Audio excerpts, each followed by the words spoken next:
liebe Zuschauer, liebe Zuschauerinnen, wir begrüßen Sie ganz herzlich. Estimados espectadores, estimados oyentes, les saludamos muy cordialmente en el programa El amor de Jesús por los animales que nos fue ocultado. Sobre este tema surgen dos preguntas. La primera es, ¿amaba Jesús a los animales? ¿Se puede hablar de un amor de Jesús por los animales? Quien responda afirmativamente a esta pregunta tal vez se interese por saber sobre lo que se sabe al respecto. Y quien crea en el amor de Jesús por los animales se planteará una segunda pregunta. ¿Quién ocultó el amor de Jesús por los animales? Estas preguntas las vamos a examinar hoy a fondo. Pero primero, ¿quiénes somos nosotros? No somos teólogos. No creemos que se pueda estudiar a Jesús. Somos personas que vemos a los animales como criaturas de Dios y así las tratamos.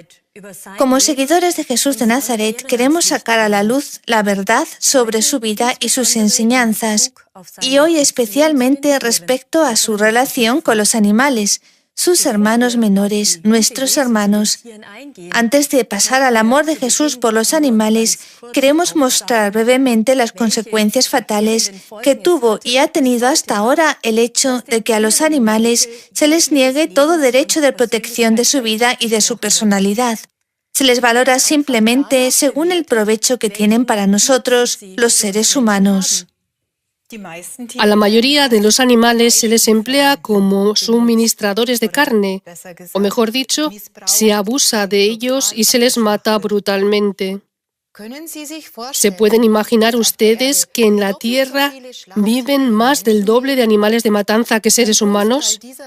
Una gran parte de estas pobres criaturas lleva una existencia horrible debido a la ganadería masificada. En todo el mundo se matan anualmente más de 50.000 millones de animales para el consumo humano, sin contar los peces y demás habitantes del mar. Experimentando con animales, se tortura y mata cada año a millones de animales. Zorros, gatos, bisones y otros animales llamados de pieles finas son torturados para después ser desollados porque el ser humano quiere vestirse de pieles. A los animales del bosque no les va mucho mejor. Se les persigue, se les caza y mata a tiros. Debido a la pesca, los mares están vacíos y el hombre reclama cada vez más espacio vital para sí mismo, por lo que se reduce más y más el lugar de vida de los animales, lo que conduce a la extinción de muchas especies. El ser humano también se sirve de otras especies animales para su diversión. Algunas se exhiben en los circos o en los zoológicos y otras las mantiene como los llamados animales domésticos. A muchos de ellos no se les trata como corresponde a su raza. Se les degrada a ser un perrito faldero o un gato dócil para acariciar, o bien se les mantiene como un reptil fascinante en un terrario o como pájaro enjaulado o como peces en un acuario, hasta que llegan las próximas vacaciones y entonces muchos animales son simplemente abandonados. Esto y mucho más son las crueles consecuencias de haber ocultado el amor de Jesús por los animales. Cuando yo antes escuchaba las palabras animales y Jesús, pensaba en un cuadro de mi niñez que colgaba en casa de mis abuelos. En él se veía a Jesús como al buen pastor en medio de su rebaño, con un corderito en sus brazos. Me encantaba este cuadro de Jesús, y como niña pequeña tenía totalmente claro que Jesús era un amigo de los animales que les protegía. Siendo joven, me acordé otra vez de este cuadro y pensé, si Jesús amaba a los animales y les protegía, así como siempre se le muestra en los cuadros, entonces seguro que Él nunca mató a ninguno. ¿O han visto alguno de ustedes, estimados espectadores, alguna vez un cuadro en que se ve a Jesús con un cuchillo en la mano, dispuesto a degollar a un corderito o a otro animal? Seguro que no. Yo seguí reflexionando. Jesús era para mí un hombre íntegro y correcto que no exigía de sus semejantes lo que él mismo no estaba dispuesto a hacer. Por consiguiente, Jesús nunca habría encargado a una persona matar a un animal para poder comérselo.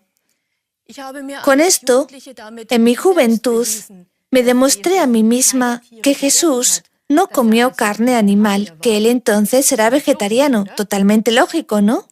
De todos modos, no puedo decir que este fuera el motivo por el que dejé de comer carne, porque ya en ese tiempo yo era vegetariana. Desde que trabajo a favor de los animales, he conocido a mucha gente que se asombra y se alegra de que haya cristianos que intervengan a favor de los animales.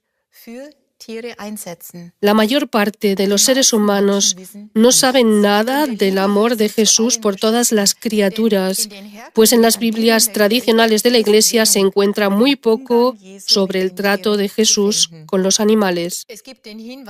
Existe la referencia de que Jesús vivió durante 40 días en el desierto con los animales salvajes. También se sabe que Jesús echó del templo a los comerciantes que vendían animales de sacrificio. Él liberó a los animales y dijo: «Está escrito que mi casa será llamada casa de oración, pero vosotros habéis hecho de ella una cueva de bandidos». Fuera de la Biblia hay otras fuentes antiguas en las que se encuentra más sobre el amor de Jesús a los animales, que se manifestó también por una alimentación sin carne animal. Muchas informaciones están recopiladas en el libro del teólogo y erudito religioso, el doctor Karl Anders Skriver, La forma de vivir de Jesús y de los primeros cristianos. Allí, por ejemplo, Skriver cita las siguientes palabras de Jesús: «Ay de vosotros, que no escucháis cómo el animal golpeado clama al Creador en el cielo y grita suplicando misericordia. 3 veces hay de aquel por el que el animal grita y suplica». ¿Y quién sabe todavía hoy que los primeros seguidores de Jesús eran vegetarianos? También sobre esto ofrece Skriver innumerables referencias. Según un antiguo escrito, Pedro vivía de pan y aceitunas, a lo que de vez en cuando agregaba verdura. El padre de la Iglesia, Clemente de Alejandría, escribe sobre Mateo que éste vivía de comidas de verdura y no tocaba la carne, así como el discípulo Matías, que después de la muerte de Judas fue acogido en el círculo de los 12 apóstoles. También los apóstoles Andreas, Felipe y Tomás, como los evangelistas Marcos y Lucas, eran vegetarianos, según se deduce del testimonio de los escritores del segundo siglo. Jacobo, el hermano carnal de Jesús, primer guía de la comunidad primaria en Jerusalén, también era vegetariano. De él se sabe que no tomaba vino ni bebidas para embriagarse y que tampoco comía carne. Hasta aquí algunos ejemplos de escritos antiguos que muestran que muchos de los primeros seguidores del Nazareno eran vegetarianos e incluso veganos. Y esta forma de vida amante de los animales tuvo su origen en las enseñanzas de Jesús de Nazaret.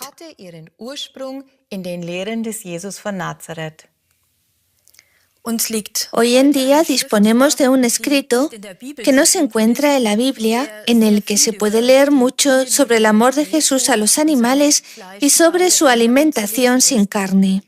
El Evangelio de Jesús es un evangelio originario que proviene de inspiración cristiana y que coincide con algunos fragmentos del tiempo del cristianismo originario que aún se conservan.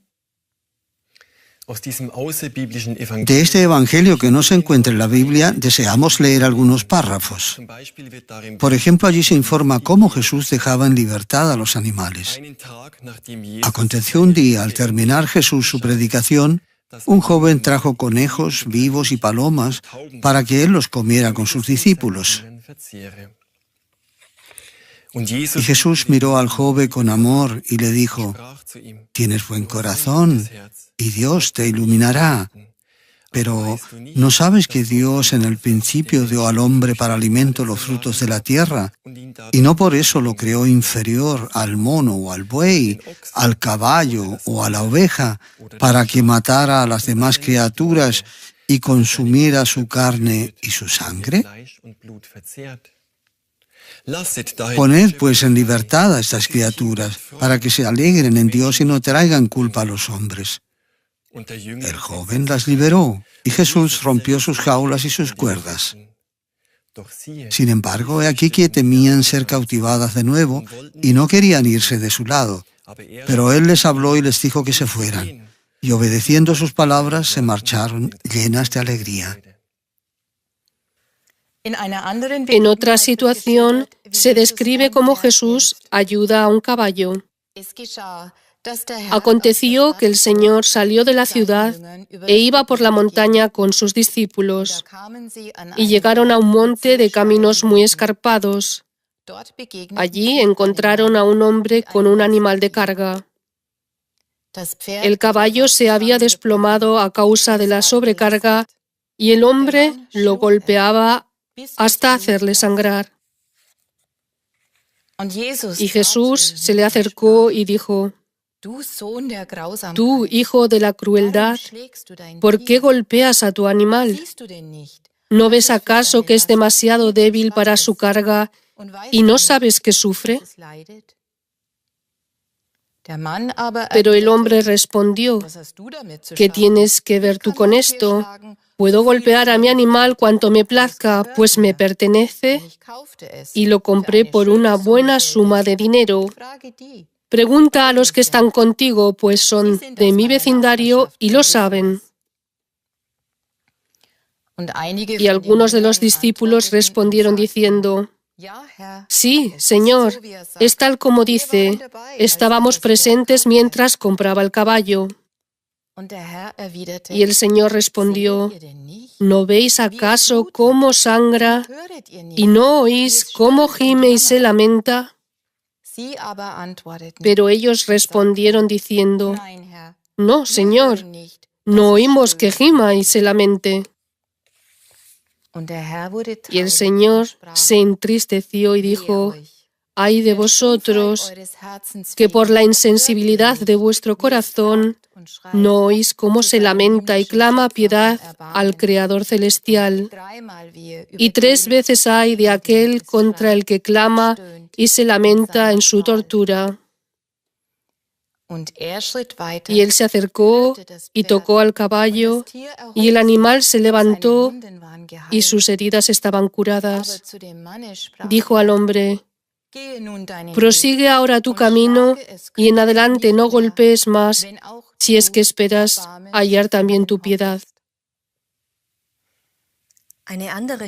Otra parte del Evangelio de Jesús relata que él trataba a los animales como a sus pequeños hermanos.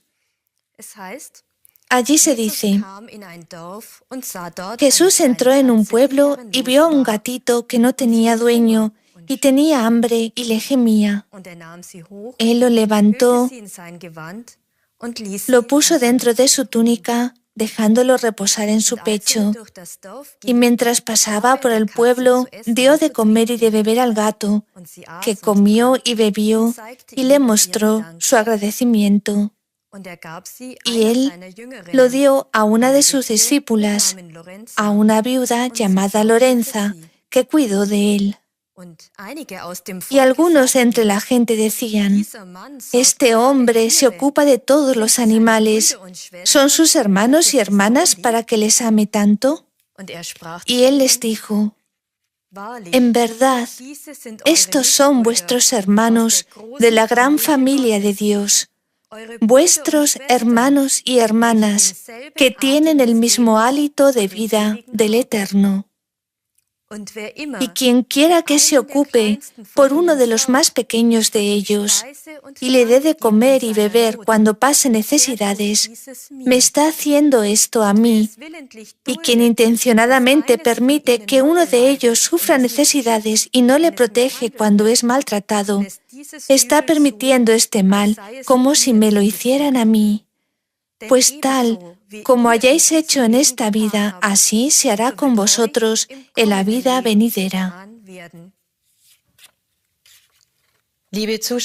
Estimados espectadores, yo no sé cómo se sienten ustedes, pero cuando hace muchos años escuché por primera vez estos relatos de la vida de Jesús, cómo Él actuaba con los animales, qué amor tan grande les tenía y cómo Él se preocupaba de ellos, me corrían las lágrimas.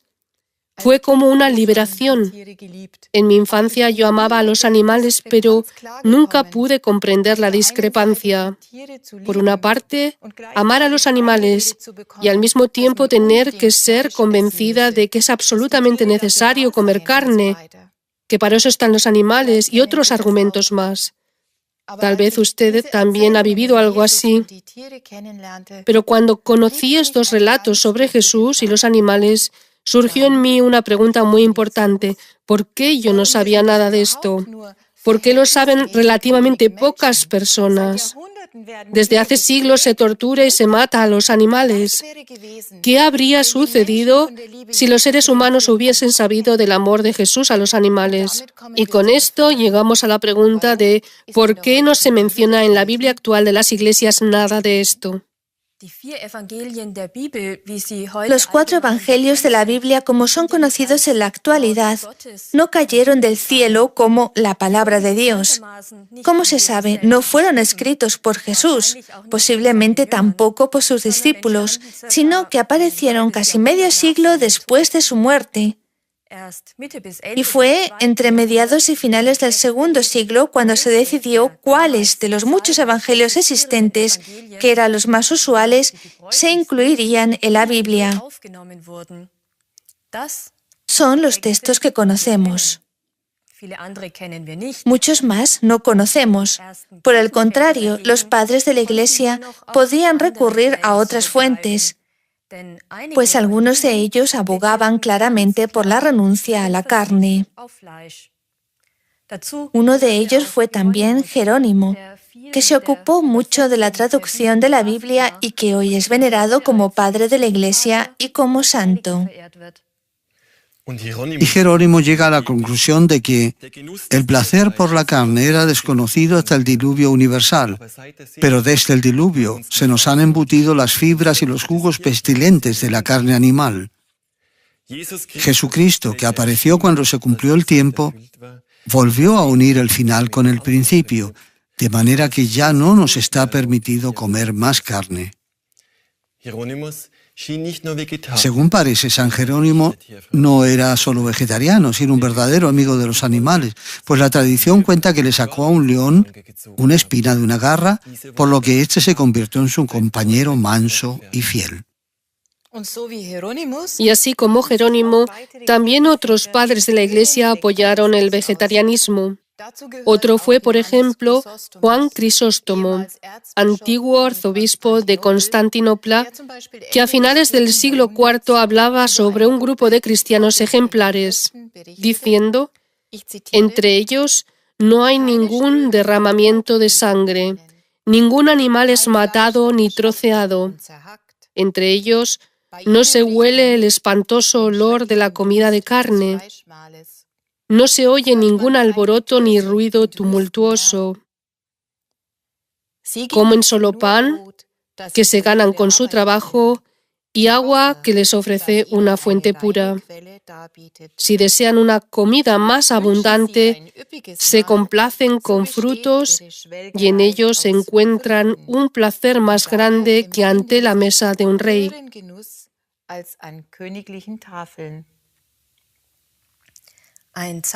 Un contemporáneo de Crisóstomo, Gregorio de Nicea, padre de la Iglesia de Capadocia y también maestro de San Jerónimo, dijo: la glotonería de las comidas de carne es una injusticia infame y deseo que aspiréis sobre todo a ofrecer a vuestra alma un alimento de duración eterna.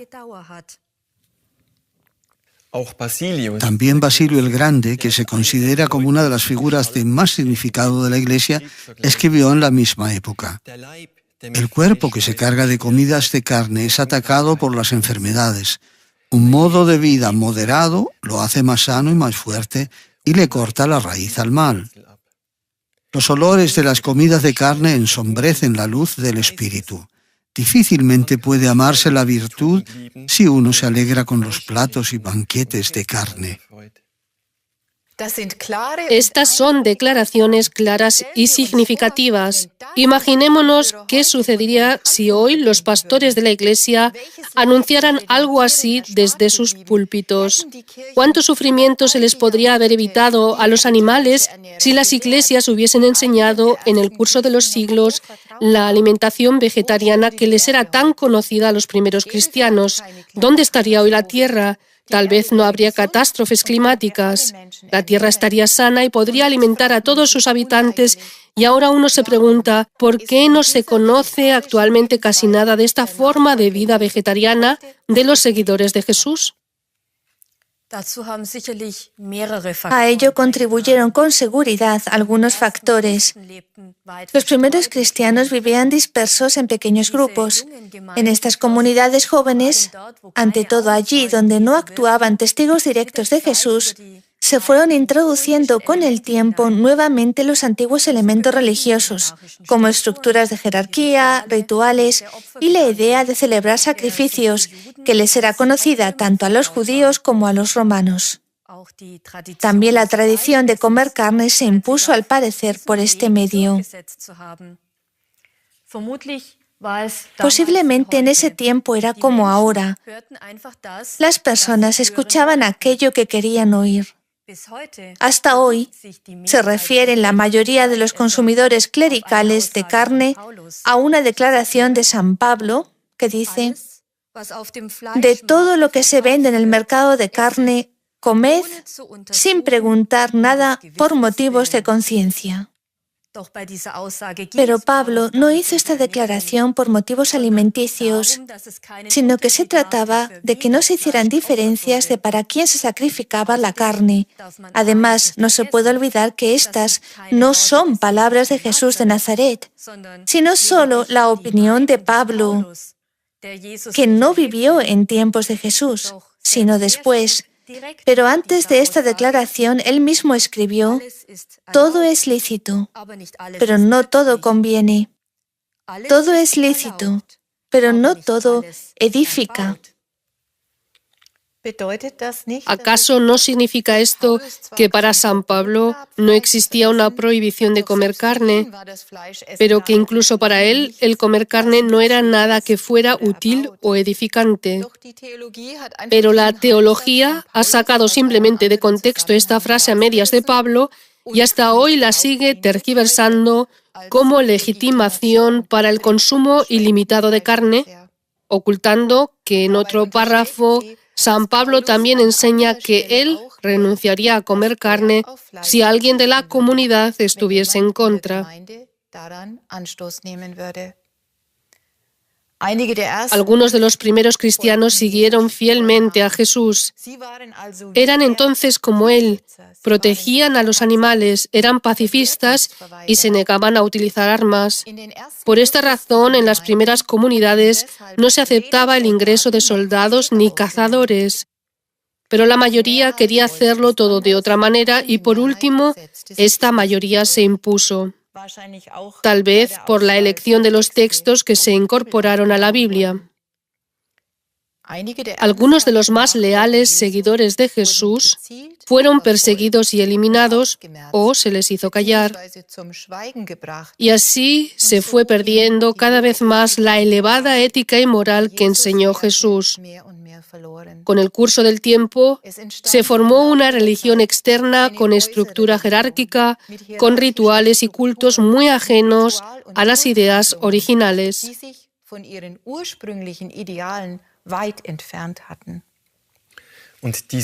Esta nueva religión la instrumentalizó el emperador Constantino, proclamando la religión estatal del Imperio Romano. A partir del año 313, él dio preferencia exagerada a esta nueva iglesia y en el año 326 emitió la llamada Ley de Herejes para perseguir a los movimientos cristianos originarios. De Constantino se sabe que a los maestros de esta doctrina herética, que enseñaban a renunciar al alcohol y a consumir carnes vegetarianas, les hacía tragar plomo líquido. Desde los tiempos de Constantino podía ser entonces incluso mortal declararse partidario de la minoría vegetariana. Esto explica por qué se sabe tan poco del amor de Jesús por los animales y de la alimentación sin carne. Las minorías se dividieron y se convirtieron en los llamados herejes. El primer hereje que la Iglesia hizo ejecutar fue el español Prisciliano, cuya enseñanza era el respeto por la creación y la renuncia a alimentarse de carne. La Iglesia empezó a eliminar cada vez más lo que se sabía del amor de Jesús por los animales y a todos los que se regían por él. De forma paralela, se fijó el sistema dogmático teológico contra los animales. Ya San Agustín, que dicho sea de paso es el teólogo preferido del Papa Ratzinger, como también lo fue para Martín Lutero, mostró en el siglo IV y V su actitud fría y brutal ante los animales cuando escribió: «Por sus gritos podemos deducir que los animales mueren con muchos tormentos, pero esto al hombre le trae sin cuidado, pues el animal carece de un alma racional». Santo Tomás de Aquino, hasta hoy reconocido como el padre más importante de la Iglesia Católica, precisó en el siglo XIII lo siguiente: creemos que únicamente el ser humano posee un alma substancial, es decir, que vive por sí misma, mientras que las almas de los animales perecen con sus cuerpos. Hasta aquí la cita de Tomás de Aquino. Y tales juicios de estos padres de la Iglesia, a quienes hasta hoy se les alaba, formaron la base del cruel comportamiento de los seres humanos con los animales y la persecución de todos aquellos que protegen a los animales. Y aquí, estimados espectadores y oyentes, hay que considerar la palabra persecución de manera totalmente literal. Prisciliano fue solo el primer hereje vegetariano que fue ejecutado. En el Sínodo de Braga, en Portugal, en el año 561, se impuso un anatema a todo aquel que, como Prisciliano, considerase impuras las comidas con carne y renunciase a su consumo. Y dice así: si alguien considera impuras las comidas con carne que Dios ha dado al hombre para su satisfacción y renuncia a ellas, que sea marcado con el anatema. Un anatema papal era una especie de sentencia de muerte, pues el afectado era excluido de la sociedad y perdía todos los derechos, y cualquiera podía matarlo sin ser castigado. Con su anatema, el Papa se refería ante todo a los maniqueos, que eran cristianos originarios, porque ellos declaraban, por ejemplo: como el hombre tiene que comer para poder vivir en la tierra, es mejor consumir alimentos que tienen mayor luz, como los frutos de colores luminosos, melones, calabazas y pepinos. Por el contrario, carne y vino hay que evitarlos estrictamente. Los maniqueos fueron igualmente perseguidos y asesinados como todos los que se atrevieron a poner en práctica la enseñanza de Jesús de Nazaret. En la Edad Media, la Inquisición de la Iglesia hizo por último ahorcar a todos los que se negaban a matar animales. Como prueba de su verdadera fe católica romana, los sospechosos tenían que matar públicamente a un animal. El filósofo Conde de Hoensprecht escribe: en una congregación de obispos en Goslar en el año 1051, varios herejes fueron sentenciados a muerte porque se habían negado a matar gallinas, debido a que matar animales iba contra el credo de los cátaros. Aún del siglo XIII se sabe de dos mujeres que en el sur de Francia fueron declaradas culpables y ejecutadas porque se negaron a matar una gallina. Y hoy en día, es cierto que hoy la Iglesia acepta misas por animales o días eclesiásticos para el hombre y el animal, pero en cuanto al desprecio por los animales que sigue permitiendo el abuso y la matanza de animales, no ha cambiado nada en la Iglesia. Y saben ustedes, estimados amigos, lo que es especialmente macabro, que precisamente los días de las fiestas que se llaman cristianas, Navidad y Semana Santa, se han convertido en las fiestas de matanza más grandes. Jesús de Nazaret nació entre los animales en el establo de Belén. Ellos le ofrecieron su pesebre y le regalaron su calor, y como agradecimiento, hoy se masacra a los animales en Navidad. En Semana Santa no es diferente. Jesús murió en una terrible crucifixión debido a que la humanidad no lo aceptó a él ni a su enseñanza revolucionaria. Él murió casi al mismo tiempo que los corderos inocentes que fueron sacrificados para la fiesta de Pascua de ese tiempo. ¿Y hoy? Hasta ahora sacrifican los cristianos de Iglesia a innumerables animales inocentes para satisfacer su paladar. Esto es un abuso evidente del nombre de Jesús, del Cristo, que amaba a los animales y los defendía. Pero, ¿quién sabe de esto? Y justamente ahí está el problema. El conocimiento del amor de Jesús por los animales ha sido ocultado al ser humano durante siglos.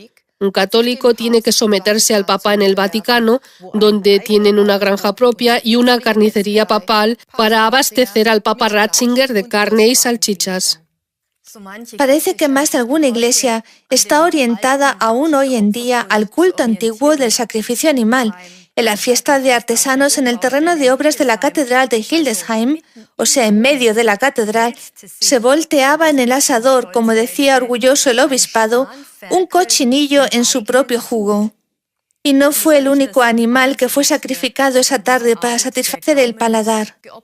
No hay que asombrarse entonces de que hasta hoy los carniceros lleven en su escudo, con legitimación clerical, el Cordero de Pascua como el emblema de la resurrección, un símbolo representativo de Cristo. Y eso es nuevamente una burla a Jesús de Nazaret, que amaba a los animales.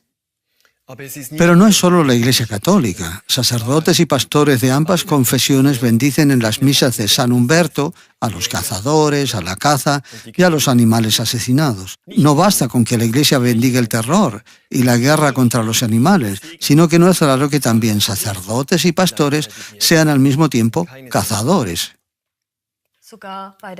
Incluso en la inauguración de centros de experimentación animal dan los sacerdotes su bendición.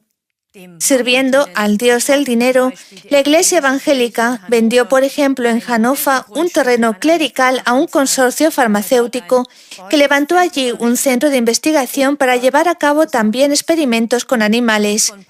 Y el ideólogo en experimentación animal, profesor doctor en medicina Wolf-Joachim Singer, conocido por sus ensayos con monos, fue incluso nombrado por el Papa Ratzinger a finales del año 2011 consultor del Consejo Cultural Papal. Esto puede ser por la falta de cultura papal, pero no tiene nada que ver con la elevada ética y moral de la fina cultura de Jesús de Nazaret. En las tesis de la Iglesia está determinado hasta hoy el menosprecio por los animales. Las formulaciones de desprecio por la vida publicadas en el Catecismo Católico de 1992, en gran parte redactado también por el antiguo cardenal Ratzinger y actual Papa, son considerables. Según él, los animales están bajo el dominio del hombre, por eso uno se puede servir de ellos para alimentarse y para la fabricación de vestimenta. También ensayos medicinales y científicos son moralmente admisibles en un margen limitado, según enseña la Iglesia Vaticana. La Iglesia luterana demostró en el año 1991 su actitud hostil ante los animales en una intervención en la discusión del Comité Científico Asesor de los encargados de asuntos medioambientales del Consejo de la Iglesia Protestante en Alemania, bajo el tema sobre la responsabilidad del hombre ante el animal como criatura. Ahí se lee: de dignidad intransferible y del ilimitado derecho a la vida de cada individuo se puede hablar solo para el hombre. Los carniceros, los cazadores y los que crían animales en gran escala reciben de la Iglesia luterana su bendición. En esta declaración se continúa diciendo, y cito, «Si los hombres viven de la matanza de la vida animal, entonces esto es, dicho en lenguaje teológico, un signo del mundo caído». Pero en sí no es una carga ni una culpa individual de la conciencia. Con estas declaraciones queda claro que las iglesias están hasta hoy día en contra de los animales. Ellas son las responsables de que se haya ocultado el amor de Jesús por los animales. No sirve de nada si los representantes clericales dicen bonitas palabras en los medios, como por ejemplo, se debería preservar la creación, o es que se nos ha pasado tal vez por alto la información de que las autoridades eclesiásticas exigen que se ponga término de inmediato a la cría masiva de animales y que poco a poco se deje de comer carne. ¿Dónde se ha publicado la noticia de que ahora todos los sacerdotes se están volviendo poco a poco vegetarianos? ¿Dónde se ha hecho un llamamiento a la industria para renunciar de la investigación con animales? ¿Dónde se ha apelado a los cazadores a rendir sus armas y dejar con vida a los animales en el bosque y en el campo? Hasta ahora yo no he escuchado nada. Hoy hemos citado algunas fuentes históricas que dan pruebas de que Jesús amaba a los animales y era vegetariano. Pero en nuestros tiempos ya no estamos supeditados a tales reconocimientos científicos. A través de una fuente muy diferente, hoy en día podemos saber cómo vivió realmente Jesús de Nazaret y lo que él tenía y tiene que decirnos a los seres humanos. Es la fuente de la sabiduría divina que brota a través de Gabriele, la profeta y enviada de Dios para nuestra época. A través de ella se está manifestando el mundo espiritual desde hace más de 38 años. En todo este tiempo se han publicado también un gran número de libros y folletos provenientes de la sabiduría divina. Por ejemplo, Los animales claman, el profeta denuncia y El asesinato de los animales es la muerte de los hombres, ambos traducidos a 14 idiomas y divulgados cientos de miles de veces.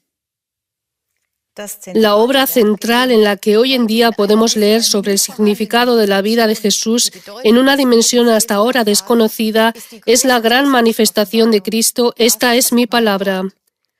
Es una obra que va mucho más allá del contenido de la Biblia. Basándose en el Evangelio de Jesús, del cual hemos leído justamente hoy algunos párrafos en este programa, manifestó Cristo algunos detalles de su vida a través de Gabriele. En esta obra de manifestaciones se hace también claro que Cristo no vino solo por nosotros los seres humanos, sino también para liberar a los animales de sus sufrimientos.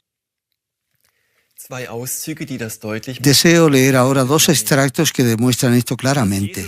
En Jesús de Nazaret hablé a muchos hombres acerca de la ley de la vida, así también acerca de los animales, los cuales, parecidamente a los hombres, sienten dolor, sufrimiento y alegría.